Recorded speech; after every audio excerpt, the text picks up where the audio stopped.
If you're here, we can assume that you're looking for information on how to feed your ball python. This is one of the most common struggles that ball python owners have with their pet snake, so you have come to the right place.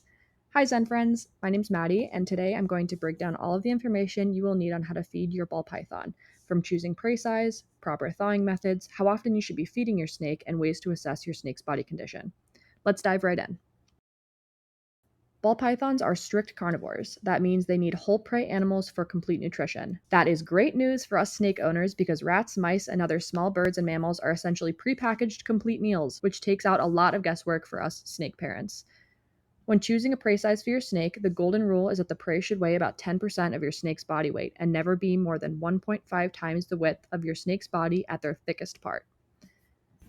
Rats and mice are the classic choice for feeding ball pythons, and the majority of ball pythons kept in captivity are fed exclusively rats and mice for their entire lives.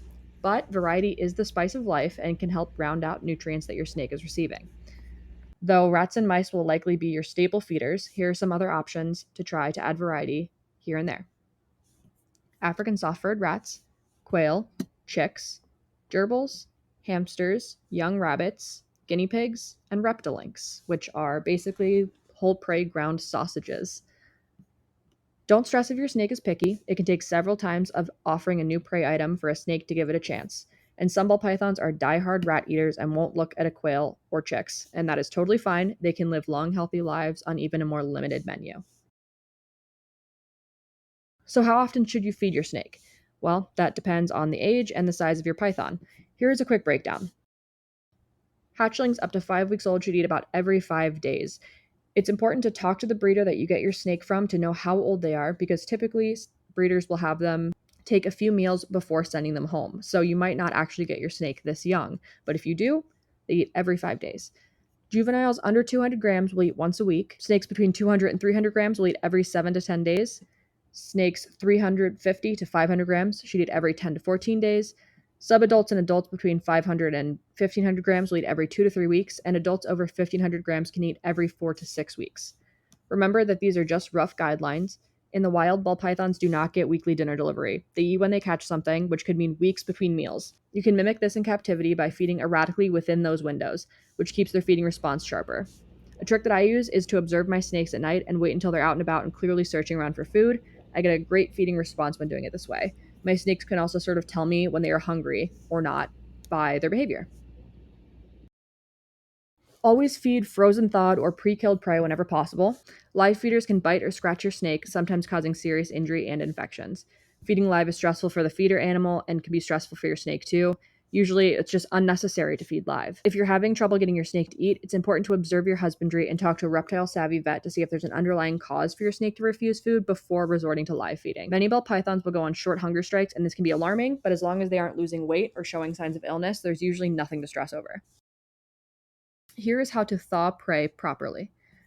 Let it defrost overnight in the refrigerator and then warm it up using lukewarm water just before feeding. Some snakes can be picky about getting a wet rodent. If that's the case, you can just put it in some warm water inside of a plastic bag to keep the prey dry. Defrosting in hot water can promote bacterial growth if it's done improperly and can also cause the feeder to burst open when constricted. And you should never microwave prey. It can explode or heat unevenly and burn your snake. And here's a safety tip: always use feeding tongs or forceps when feeding. This prevents accidental bites to your hands, which now smells like prey and is giving off warmth. So it's very confusing to your snake, who doesn't have phenomenal eyesight, but they can see heat and they can smell well. Because snakes eat whole prey, they usually get all the nutrition they need, but dusting the prey lightly with a 50-50 calcium and multivitamin mix every now and then can prevent deficiencies, especially if your snake is a picky eater. It's important to not overdo supplementation frequency. More is not better. Never feed your snake table scraps, refrozen prey, raw meat, or partial prey items. Ball pythons need complete nutrition in every meal. Feeding only chicken breast, for example, would be like feeding a person nothing but plain rice. Eventually, they'd get very sick. The idea is to give your snake prey that has been raised in a clean environment, fed healthy food, and kept deeply frozen to maximize the amount of nutrition in each meal. If you only ate once every few weeks, you'd also probably hope that each meal you got was as nutritious as possible. Ball pythons are famous for fasting. Some will skip meals for weeks or even months, especially in cooler seasons or around breeding season. As long as your snake isn't losing more than 10% of its body weight and looks healthy, fasting is normal. That's why regular weigh ins are so important. Use a digital scale weekly for babies and monthly for adults. It's the best way to catch health issues before they become obvious.